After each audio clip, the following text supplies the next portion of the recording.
Hi everyone, ಇವತ್ತು ಮನೆಯಲ್ಲೇ ಹೇಗೆ ಧೂಪದ ಉಂಡೆ ಮಾಡೋದು ಅಂತ ಈ ವಿಡಿಯೋದಲ್ಲಿ ನಾನು ಮಾಡಿ ತೋರಿಸಿದ್ದೇನೆ.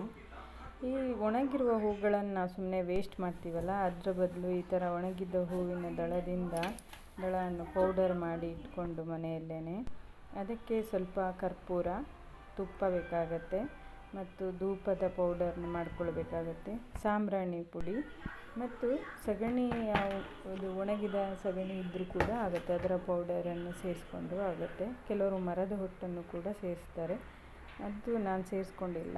ಇಲ್ಲಾಂದರೆ ನೀಮ್ ಪೌಡರ್ ಕೂಡ ಸೇರಿಸ್ಕೊಳ್ಬೋದು. ಇದಿಷ್ಟನ್ನು ಸೇರಿಸ್ಬಿಟ್ಟು ಚೆನ್ನಾಗಿ ತುಪ್ಪದಲ್ಲಿ ಕಲಿಸಬೇಕು.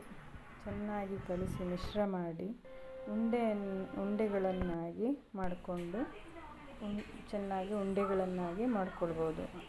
ಇದು ಉಂಡೆ ಮಾಡಲಿಕ್ಕೆ ಬರೋದಿಲ್ಲ, ಶೇಪ್ ಕರೆಕ್ಟಾಗಿ ಬರಲ್ಲ ಅಂದರೆ ಇದು ಆನ್ಲೈನಲ್ಲಿ ಸಿಗುತ್ತೆ, ಅದನ್ನ ಪರ್ಚೇಸ್ ಮಾಡಿಕೊಂಡು ಬೇಕಿದ್ದರೆ ಮಾಡ್ಬೋದು. ನಾನು ಕೈಯಲ್ಲೇ ಮಾಡ್ಕೊಂಡಿದ್ದೇನೆ.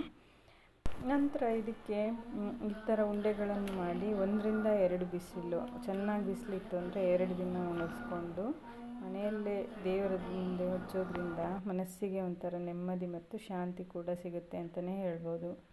Thank you. ಇನ್ನೂ ಹೆಚ್ಚಿನ ವಿಡಿಯೋಗಳಿಗೆ ನನ್ನ ಪೇಜನ್ನು ಫಾಲೋ ಮಾಡಿ, ಲೈಕ್ ಮಾಡಿ, ಕಮೆಂಟ್ ಮಾಡಿ. Thank you.